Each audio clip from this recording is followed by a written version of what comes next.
Hey everyone, it's Lexie. So in today's video, I'm going to be sharing with you all the books that I plan on reading in the month of December. It's crazy to think we are in the final month of 2017. It's crazy, but I am doing Vlogmas this year, so if you want to go check that out, I'll have everything linked down below and up in the card so you can go and subscribe to that to see what I'll be doing this month. The day this video actually goes up is my 23rd birthday, so you get to see all that stuff, and I get to go home, go to Canada for Christmas and all that, so you get to be part of the ride. So if you're interested, please subscribe to that. Everything will be linked down below.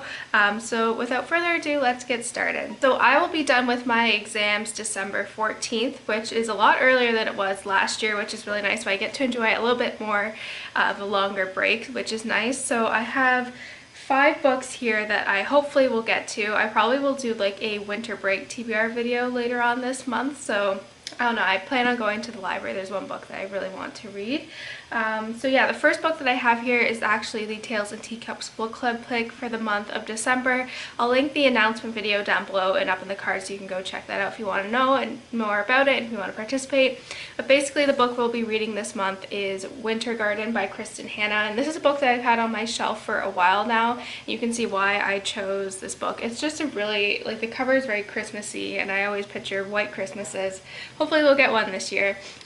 But yeah, basically Kristen Hanna is one of my favorite authors. I read The Things We Do for Love like maybe 6 years ago, and that's when like it all started. Firefly Lane and The Nightingale, probably one of my favorite books of all time. This is one I've had on my shelf and it feels like the opportune time to read this.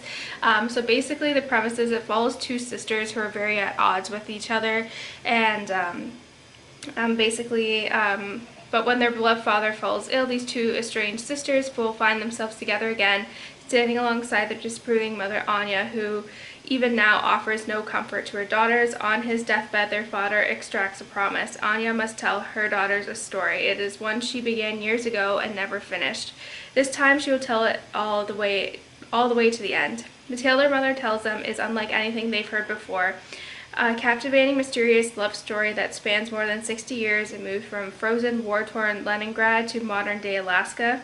Nina's obsession to uncover the truth will send them all into an unexpected journey into their mother's past, where they will discover a secret so shocking it shakes the foundation of their family and changes who they believe they are. So I think this one will be really interesting. Kristen Hanna does a really good job at showcasing kind of different female friendships, whether it's between sisters or best friends.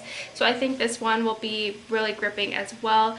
And yeah, I'm really excited. I've had this on my shelf for a long time, so I'm very happy that I'll be finally picking it up this month. So this is a book that I am currently reading right now and about 100 pages in, and it is Before the Devil Breaks You by Libba Bray. And this is a series that I started a couple years ago, and it basically takes place in the 1920s New York during the Roaring 20s, which is such an interesting time period. But it follows a group of people called diviners who have special gifts. So either they can touch an object and know the history of the person that it once belonged to, or kind of like have fire, like make fire and or like heal people. So these are people with like special gifts, and basically this is the 3rd installment. But basically there is this murderer, like serial killer, who his ghost has been released and he's causing havoc in the human world, and they must band together to kind of stop this all from happening.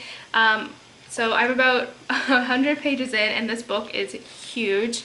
So it's gonna take me a while, but I figure this is a good time to get it done during break when I'll have a bit more free time once exams are done. But this is just under 600 pages, so I've heard pretty good things about this one so far, so I'm really excited because I don't know, I was like okay with the second one. I really like the first one, but this book, the author does a really good job of creating a really good atmosphere where I can see myself in the 1920s, which is really nice, and I can just picture everything very vividly. And it's very creepy too, just the scenes that she creates with the ghost and like the one character, like the man with the gray top hat, which is really, really creepy. So yeah, I'm really excited. I wish I got to this in October, kind of closer to Halloween, but better late than never. So the next one is one that's currently at home right now, and it is the illustrated edition of Harry Potter and the Prisoner of Azkaban. So yeah, I really like, I usually read like with the illustrated editions, I usually read them close to Christmas time. So that's been my tradition with the first 2 books that came out that were illustrated. So this one I'm going to hopefully read this month as well. I'll probably start it once I get home. So it's really exciting. This is probably one of my favorite books of the series, which is really exciting. I don't really like the second one that much. I hate spiders. So yeah, I had a little problem with that with illustrations, but yeah, I'm really excited to pick this one up. This is, like I said, my favorite of the series, so I'm really hoping to get to it this month. This is a book that has been on my TBRs for a couple months now, and I'm gonna get to it this month, I promise you that. And it is The Last Letter from Your Lover by Jojo Moyes. This is, again, a book that I've had on my shelf for a long time, but it's basically a dual storyline where in 1960, Jennifer Sterling wakes up in the hospital and remembers nothing. Not the car accident that put her there, not her wealthy husband, not even her own name. Searching for clues, she finds an impassioned letter signed simply B from a man who she seems willing to risk everything for. In 2003, journalist Ellie Harworth stumbles upon an old letter containing a man's ardent plea to his married lover. She becomes obsessed with finding out what happened to the couple. Perhaps if they lived happily ever after, her own complicated affair could have a happy ending too. So I'm really excited to read this one. Again, this is something that I've had on my shelf for a while, and I will promise I will get to it this month, even though I said that last month, but I will do it now. And then this is probably the last book that I have on here. This is, again, a hopeful one. I'm not sure if I want to make this my January book club pick, so if you want to do that instead, I'll wait and hold it off till January. But it is The House at Riverton by Kate Morton, and if those of you who are new to this channel, Kate Morton is one of my favorite authors. I read The Lake House last year, which I loved, and then I also read The Forgotten Garden and The Secret Keep over the summer, which have quickly become one of my favorite books of all time. So this is her newest one, and I don't know anything about this plot. I just saw it at a used bookstore, so I picked it up, and she has a really good job at twisting like mysteries in it that cover like different dual storylines, and she's just an amazing author. So the premise is that Grace Bradley was just a girl when she began working as a servant at Riverton House. For years her life was inexplicably tied up with the glamorous and eccentric Hartford family's daughter, Hannah and Emmeline. Then, at a glittering society party in the summer of 1924, a young poet shot himself. The only witnesses were Hannah and Emmeline, and only they and Grace know the dark truth. Many years later, when Grace is living on her last days in a nursing home, she receives a visit from a young director who is making a film about the events of the summer.